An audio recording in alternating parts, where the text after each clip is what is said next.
भागीदार भी न बने और अतिक्रमण करने वालों का विरोध करें। हमारी कार्रवाई तो चलती ही रहेगी। ऐसा कुछ ऐसे हठी लोग हैं जो बार बार कार्रवाई के बाद भी नहीं मानते हैं, वैसे अब जो अतिक्रमणकारी नहीं मानेंगे, जो आदतन होंगे लाचार, उनके खिलाफ 100 गोलागतनी समाचार बटुए बक्सर से रिपोर्टर बनी वरिष्ठ पत्रकार संजय उपाध्याय जी। खबर के बाद हेडलाइन सुनी। यूपी के बाद अब अतिक्रमण के खिलाफ बिहार में भी बुलडोजर के रफ्तार भइल तेज। एसडीएम साहब लोग से कईनी अपील, बक्सर में बड़ा कार्रवाई से मचल खलबली।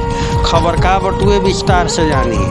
यूपी के बाद अब बिहार में भी अतिक्रमण के खिलाफ बुलडोजर के रफ्तार तेज हो गई बा। आज मंगल के एहताबा तोड़ कार्रवाई के बाद अतिक्रमणकारी में हड़कंप के माहौल कायम हो गई बा। ताज़ा मामला बक्सर के हटुए, जहां अतिक्रमण के खिलाफ बुलडोजर गरजल।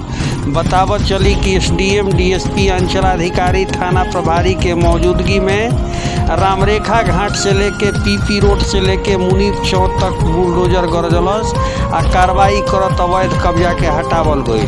नगर थाना क्षेत्र के रामरेखा घाट आ पीपी रोड में भइल कार्रवाई के दौरान न खाली अतिक्रमणकारी के द्वारा कब्जा कईल गईल स्थल के मुक्त करावल गईल, बल्कि अवैध निर्माण करे वाला के खिलाफ भी बुलडोजर गरजल। इस दौरान अपन दुकान के आगे अवैध निर्माण करके कब्जा जमावे वाला के खिलाफ कार्रवाई करत अवैध कब्जा वाला हिस्सा में बनल चीज के बुलडोजर से ध्वस्त कर दिहल गईल, जेकरा कारण दुकानदार में अफरा तफरी के माहौल देखल गईल। अतिक्रमण के बड़ा कार्रवाई के दौरान सड़क पे जहां तहां बेलगाम तरीका से वाहन के खड़ा करके मौज करे वाला गाड़ी के भी जब्त कर लिहल गईल। बता दी कि अतिक्रमण कईल गईल स्थल के स्वयं मुक्त करावे के लेके प्रशासन पहले ही लोग के अलर्ट कईले रहे, लेकिन एकरा बावजूद लोग माने के तैयार ना रहल। लिहाजा कोर्ट के आदेश पे प्रशासन कार्रवाई करत अतिक्रमणकारी के हिदायत भी दिहलस कि वो दोबारा ऐसन गलती मत करस। नगर परिषद क्षेत्र में यह बड़ कार्रवाई के दौरान परिषद के भी अधिकारी मौजूद रहन। अतिक्रमण के खिलाफ कई घंटा तक चलल यह कार्रवाई के दौरान सड़क पे जेसीबी या क्रेन से कार्रवाई लोग के बीच के चर्चा के विषय बनल रहल। हालांकि कार्रवाई के दौरान जुटल भीड़ के प्रशासन सूझबूझ से नियंत्रित कैलस। दरअसल अतिक्रमण हटाओ अभियान के दौरान अक्सर लोग के विरोध के भी सामना प्रशासन के करे पड़ेला। एकरा के लेके प्रशासन के तरफ से भारी संख्या में पुलिस बल के तैनाती भी कईल गईल रहे। यह मामला के जानकारी देत जनता से अपील करत बक्सर एसडीएम धीरेन्द्र मिश्रा कहनी कि अतिक्रमण के खिलाफ कार्रवाई होत रही, लेकिन कुछ लोग बार बार कार्रवाई के बाद भी नइखन मानत। ऐसन हठी लोग हवन। ऐसन लोग से अपील कईल जाता है कि वो ऐसा ना करस, कहीं से कि ऐसन करे वाला लोग के खिलाफ अब कानूनी कार्रवाई के प्रावधान बा। हालांकि जवन लोग बार बार चेतावनी या कार्रवाई के बाद ना मनिए, उनकर खिलाफ एफआईआर भी दर्ज करके जुर्माना लगावल जाई। तो एक बार फिर से बक्सर जिला में बुलडोजर चलल बटुए। रामरेखा घाट संकीर्ण हो गई रहल हटुए।